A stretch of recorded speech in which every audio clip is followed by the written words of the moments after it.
Hi hello ನಮಸ್ಕಾರ ವೀಕ್ಷಕರೇ, ಧನ್ವಿಕ ಸುದ್ದಿ ಸಮಾಚಾರ ಚಾನಲ್ಗೆ ಸ್ವಾಗತ. ಇದು ನಾನು ನಿಮ್ಮ ಕಾರ್ತಿಕ್ ಮಾತಾಡ್ತಾ ಇರೋದು.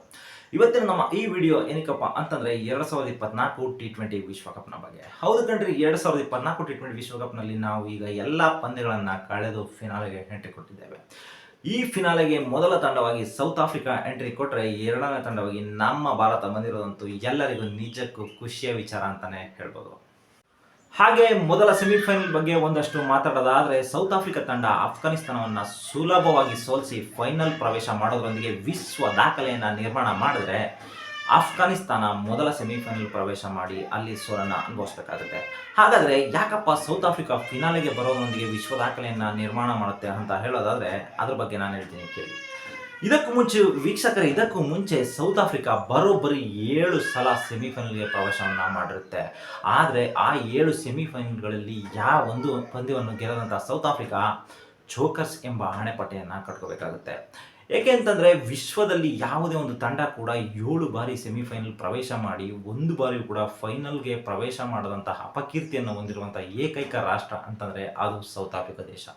ಹಾಗಾಗಿ ಈಗ ಸೆಮಿಫೈನಲ್ನಲ್ಲಿ ಗೆದ್ದು ಫೈನಲ್ ಪ್ರವೇಶ ಮಾಡಿರೋದ್ರಿಂದ ನಿಟ್ಟುಸಿರು ಬಿಟ್ಟಿರುವಂಥ ಸೌತ್ ಆಫ್ರಿಕಾ ಅಷ್ಟೇ ಅಲ್ಲದೆ ವಿಶ್ವ ದಾಖಲೆಯನ್ನು ಕೂಡ ನಿರ್ಮಾಣ ಮಾಡುತ್ತೆ. ಹಾಗೆ ಸೌತ್ ಆಫ್ರಿಕಾ 1992ರಲ್ಲಿ ತನ್ನ ಮೊದಲ ಸೆಮಿಫೈನಲ್ನ ಆಡುತ್ತೆ. ಹಾಗೆ ಅಲ್ಲಿಂದ ಇಲ್ಲಿಯವರೆಗೆ ಅಂದರೆ ಈ ಸಲ ಆಡುವಂಥ ಸೆಮಿಫೈನಲ್ ಅದಕ್ಕೆ 8ನೇ ಸೆಮಿಫೈನಲ್ ಆಗಿರುತ್ತೆ.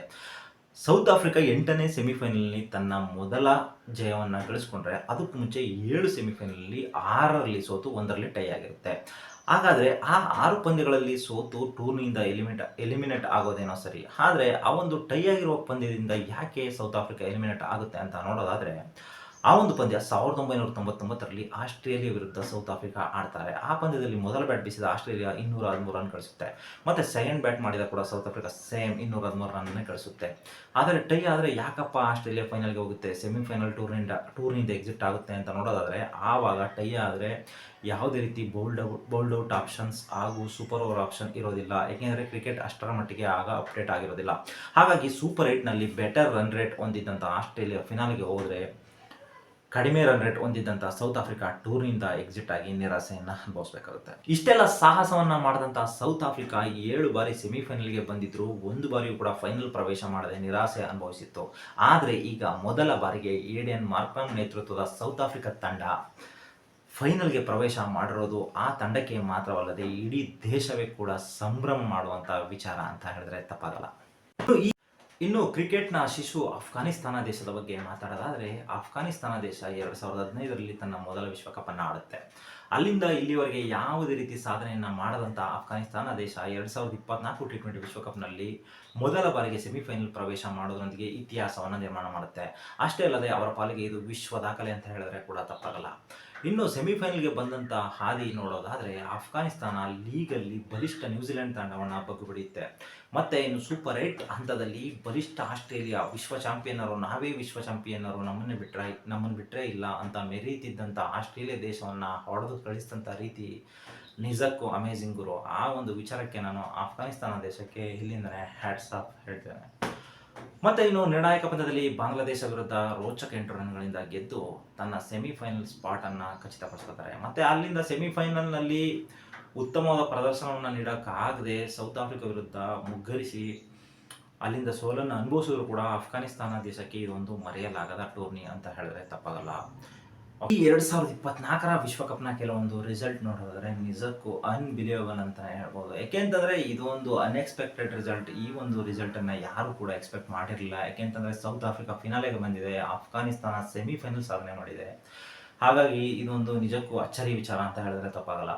ಅಷ್ಟೇ ಅಲ್ಲದೆ ಇದಕ್ಕೂ ಮುಂಚೆ 2003ರಲ್ಲಿ ಕೀನ್ಯಾ ದೇಶ ಅಂದರೆ ದುರ್ಬಲ ಕೀನ್ಯಾ ದೇಶ ಏಕದಿನ ವಿಶ್ವಕಪ್ನಲ್ಲಿ ಸೆಮಿಫೈನಲ್ ಸಾಧನೆಯನ್ನು ಮಾಡಿತ್ತು. ಅದು ಬಿಟ್ಟರೆ ಆ ಒಂದು ಸಾಧನೆಯನ್ನು ಮಾಡಿದಂಥ ಕೀರ್ತಿ ಅಫ್ಘಾನಿಸ್ತಾನ ದೇಶಕ್ಕೆ ಸಲ್ಲುತ್ತೆ ಅಂತ ಹೇಳ್ತೇನೆ.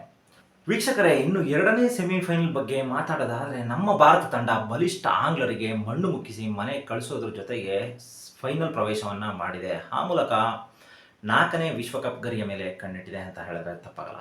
ಅಷ್ಟೇ ಅಲ್ಲದೆ 2022ರಲ್ಲಿ ನಮ್ಮ ಭಾರತ ತಂಡ ಅದೇ ಇಂಗ್ಲೆಂಡ್ ವಿರುದ್ಧ ಆಡಿತ್ತು. ಆ ಪಂದ್ಯದಲ್ಲಿ ಮೊದಲ ಬ್ಯಾಟ್ ಬೀಸಿದ ಭಾರತ ತಂಡ 168 ರನ್ ಗಳಿಸುತ್ತೆ. ಆ ಒಂದು ಗುರಿಯನ್ನು ಬೆನ್ನಟ್ಟಿದಂಥ ಇಂಗ್ಲೆಂಡ್ ತಂಡ ಸುಲಭವಾಗಿ ಅಂತಂದರೆ ಯಾವುದೇ ರೀತಿ ವಿಕೆಟ್ ನಷ್ಟವಿಲ್ಲದೆ ಜೋಶ್ ಬಟ್ಲರ್ ಮತ್ತು ಅಲೆಕ್ಸ್ ಹೇಲ್ಸ್ ಇಬ್ಬರು ಸೇರಿ 16 ಓವರ್ಗೆ ಪಂದ್ಯವನ್ನು ಮುಗಿಸೋದ್ರೊಂದಿಗೆ ಭಾರತವನ್ನು ಹೀನಾಯವಾಗಿ ಸೋಲಿಸಿದ್ದನ್ನು ಯಾರು ಕೂಡ ಮರ್ತಿಲ್ಲ.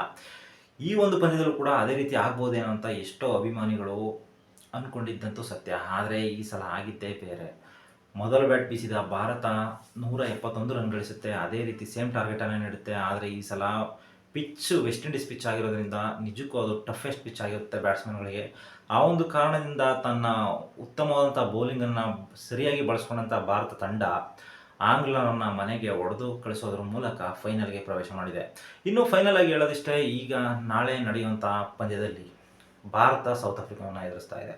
ಇನ್ನು ಸೌತ್ ಆಫ್ರಿಕಾಗೆ ಇದು ಮೊದಲ ಫೈನಲ್. ಆದರೆ ಭಾರತ ಇಂಥ ಫೈನಲ್ಗಳನ್ನ ಸುಮಾರು ಸಲ ಆಡೋದ್ರಿಂದ ಇಲ್ಲಿ ಭಾರತವೇ ಹಾಟ್ ಫೇವರೇಟ್ ಅಂತ ಹೇಳ್ಬೋದು. ಹಾಗಾಗಿ ನಾನು ಹೇಳೋದಿಷ್ಟೇ, ಈ ಮೂಲಕ ನಮ್ಮ ಭಾರತ ತಂಡ ಫೈನಲ್ ಪ್ರವೇಶ ಮಾಡಿದೆ ಮತ್ತು 4ನೇ ವಿಶ್ವಕಪ್ಪನ್ನು ಗೆದ್ದು ತರಲಿ ನಮ್ಮ ದೇಶಕ್ಕೆ ಅಂತ ಈ ಮೂಲಕ ಆಲ್ ದ ಬೆಸ್ಟ್ ಹೇಳ್ತೇನೆ. ಇನ್ನು 3 ವಿಶ್ವಕಪ್ಪನ್ನು ಗೆದ್ದಿರುವಂಥ ಭಾರತ ಅಂದರೆ ಕಪಿಲ್ ದೇವ್ ನೇತೃತ್ವದಲ್ಲಿ ಮೊದಲ ವಿಶ್ವಕಪ್ ಗೆದ್ದಂಥ ಭಾರತ ಮಹೇಂದ್ರ ಸಿಂಗ್ ಧೋನಿ ಅವರ ನೇತೃತ್ವದಲ್ಲಿ 2 ವಿಶ್ವಕಪ್ಪನ್ನು ಗೆದ್ದಿರುತ್ತದೆ. ಒಟ್ಟಾರೆಯಾಗಿ ಈ ಸಲ ಭಾರತ ವಿಶ್ವಕಪ್ಪನ್ನು ಗೆದ್ದು ಬರಲಿ, ಎಲ್ಲ ಅಭಿಮಾನಿಗಳಿಗೂ ಮನೋರಂಜನೆ ನೀಡಲಿ ಮತ್ತು ಎಲ್ಲ ಅಭಿಮಾನಿಗಳಿಗೂ ಖುಷಿಯನ್ನು ಕೊಡಲಿ ವಿಶ್ವಕಪ್ಪನ್ನು ಗೆದ್ದು ಅಂತ ನಾನು ಈ ಮೂಲಕ ಕೊನೆಯದಾಗಿ ಆಲ್ ದಿ ಬೆಸ್ಟ್ ಹೇಳ್ತಾ ನನ್ನ ವಿಡಿಯೋನ ಮುಗಿಸೋಕ್ಕೆ ಇಷ್ಟಪಡ್ತೇನೆ. ನಮ್ಮ ವಿಡಿಯೋ ಇಷ್ಟ ಆಗಿದರೆ ಲೈಕ್ ಮಾಡಿ, ಶೇರ್ ಮಾಡಿ, ಕಮೆಂಟ್ ಮಾಡಿ ಮತ್ತು ಚಾನಲ್ನ ಸಬ್ಸ್ಕ್ರೈಬ್ ಮಾಡೋದನ್ನು ದಯವಿಟ್ಟು ಮರಿಬೇಡಿ ಅಂತ ಈ ಮೂಲಕ ನನ್ನ ಈ ಮಾತನ್ನು ಮುಗಿಸ್ತಾ ಇದ್ದೇನೆ. ಧನ್ಯವಾದಗಳು.